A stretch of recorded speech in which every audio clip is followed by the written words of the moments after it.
Tadam. Manu, arrête un peu tes conneries. Alors ça va, hein, si on peut pas s'amuser 5 minutes. Hein. Oh, mes salutations, j'espère que vous allez bien car moi je me sens comme un poisson dans l'eau. Par contre, je n'ai aucune idée d'où vient cette expression. Mais bon, c'est pas le sujet, alors let's go. Nous avons déjà pas mal parlé des océans et des créatures qui y vivent. Sur cette chaîne, nous avons entre autres parlé du requin blanc ou encore du requin tigre. Et comme je suis fan de requins, il est temps aujourd'hui que je vous en présente davantage dans une vidéo qui parlera exclusivement de requins. Parce que les requins, c'est trop bien, et en plus, il y en a quelques-uns qui sont vachement cool à connaître. Comme par exemple le requin tapis barbu, cette as du camouflage, que je présenterai d'ailleurs dans une de mes prochaines vidéos, alors n'hésitez donc pas à vous abonner et à activer la petite cloche pour ne rater aucune de mes vidéos. Sur ce, ça commence maintenant, c'est parti. Number 1, sagre commun. Et nous commençons avec le plus petit requin actuellement connu. Et le plus petit spécimen était un mâle de 17 cm seulement. Cette espèce peut être trouvée au nord de l'océan Atlantique et dans toute la mer Méditerranée. Ce requin possède 5 paires de branchies.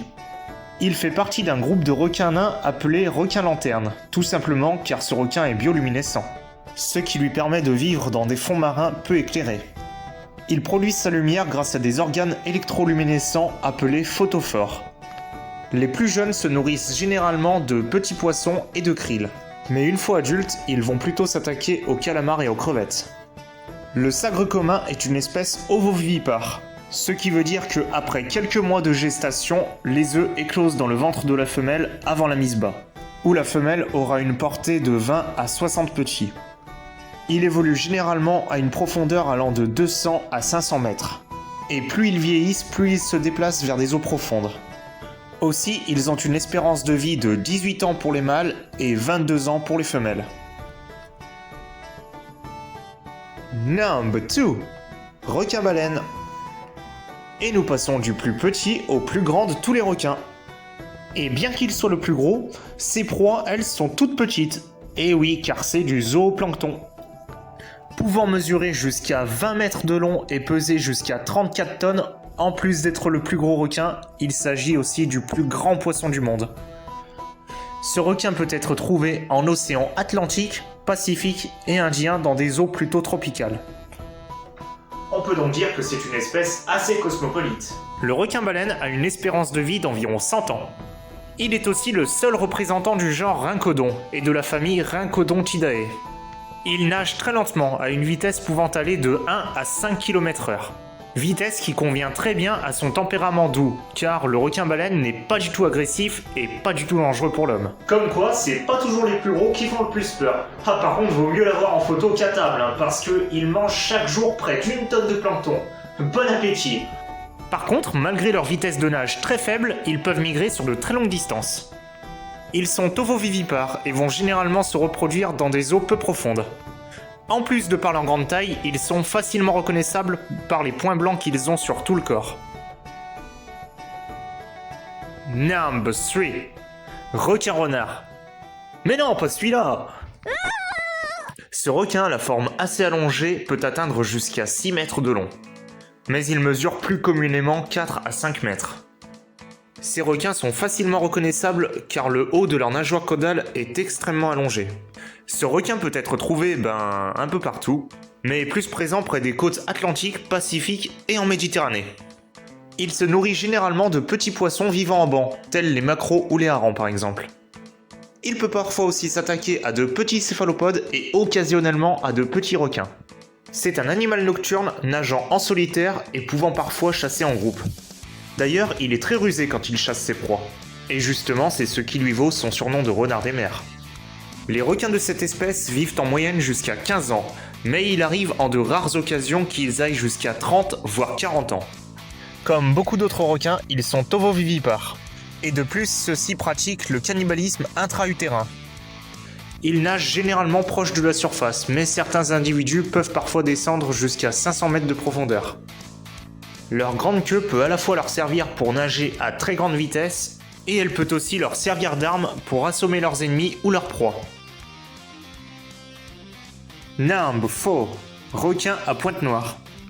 Voilà un autre requin facilement reconnaissable de par le point noir sur l'extrémité de son aileron dorsal. Aussi, il n'est pas très grand car il peut mesurer 1m20 à 1m80 de long et il dépasse rarement les 25 kg. On le trouve sur les côtes de l'océan Indien, Pacifique et aussi parfois en mer Rouge, à une profondeur ne dépassant pas les 70 mètres.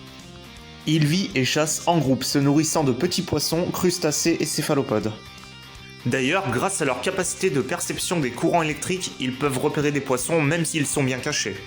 Car voyez-vous, tous les animaux dégagent un certain champ électrique. Et bien sûr, c'est aussi le cas pour nous les êtres humains. Vous étiez au courant, vous ? Il a aussi un sens de l'odorat très affûté. De plus, sa vitesse de nage est assez élevée, il peut piquer des pointes de vitesse de 37 km/h. Contrairement aux autres requins présentés dans cette vidéo, celui-ci est vivipare. Il a une espérance de vie pouvant atteindre les 15 ans. Leur couleur sur le dos pouvant parfois tirer vers le marron s'explique par le fait que quand ils sont jeunes et nagent proche de la surface, ils prennent le soleil et bronzent. Number 5. Requin du Groenland. Il n'est pas très beau, certes, mais il n'en reste pas moins intéressant. On peut le trouver dans les eaux froides du nord de l'océan Atlantique et de l'océan Arctique. Il aime donc nager en eau froide n'excédant jamais les 10 degrés Celsius. Autre caractéristique de ce requin est lent, il nage à 1 km/h. Et sa croissance aussi, il gagne 1 cm par an, et j'arrête de parler comme ça. Mais bon, en même temps, faut dire qu'il a tout son temps le pépère, parce qu'il a une espérance de vie pouvant aller jusqu'à 400 ans. Il nage à des profondeurs pouvant aller de 200 à 400 mètres. Il se nourrit de calamars, de divers poissons osseux et parfois de phoques. D'ailleurs, les scientifiques sont encore incertains à propos de la façon dont il peut attraper ses proies qui sont beaucoup plus rapides que lui. Aussi, il lui arrive parfois de manger des animaux morts. C'est donc un charognard. Les plus grands spécimens peuvent atteindre 7 mètres de long. Il fait donc partie des plus grands requins aux côtés du requin pèlerin et requin-baleine. Ce requin est ovovivipare. La femelle pourra donner naissance à une portée de 10 petits. Bon, et bien, la fin de la vidéo approche. Et pourtant, j'ai l'impression qu'il manque quelque chose. Ouais, carrément. Du coup, je crois que je vais sauter dans ma machine à remonter le temps et le chercher. Non, mais j'ai pas de machine à remonter le temps, en fait. Putain. Bon, bah tant pis, je joue la carte de la transition. Numéro 6. Le mégalodon, une espèce maintenant éteinte depuis 3 à 4 millions d'années. Son corps ressemblait un peu au requin blanc que l'on connaît aujourd'hui, mais en plus trapu et beaucoup plus gros. D'ailleurs, voici une dent de mégalodon à côté de 2 dents de requin blanc. On peut justement remarquer que son nom indique de manière évidente qu'il devait avoir de très grandes dents. Pour ce qui est de son extinction, il se peut que le refroidissement des eaux à la fin de la période du Pliocène en soit la cause. Il se peut aussi que ce soit la raréfaction de ses proies qui étaient des baleines et divers autres gros mammifères marins. Il avait aussi de la concurrence avec d'autres superprédateurs de l'époque. Autrement dit, les raisons de son extinction sont encore incertaines de nos jours. Il évoluait en principe dans des eaux chaudes et peu profondes et avait besoin d'1 tonne d'œufs de viande par jour. Avec de tels besoins, pas étonnant qu'il ne soit plus là aujourd'hui. J'espère que cette vidéo vous a plu, car moi en tout cas, j'y ai pris beaucoup de plaisir à la faire. J'ai appris pas mal de trucs intéressants en faisant cette vidéo, et j'ai bien l'intention de continuer, car c'est toujours un plaisir d'apprendre de nouvelles choses et de les faire partager. Quoi qu'il en soit, prenez soin de vous les amis, et je vous dis sayonara.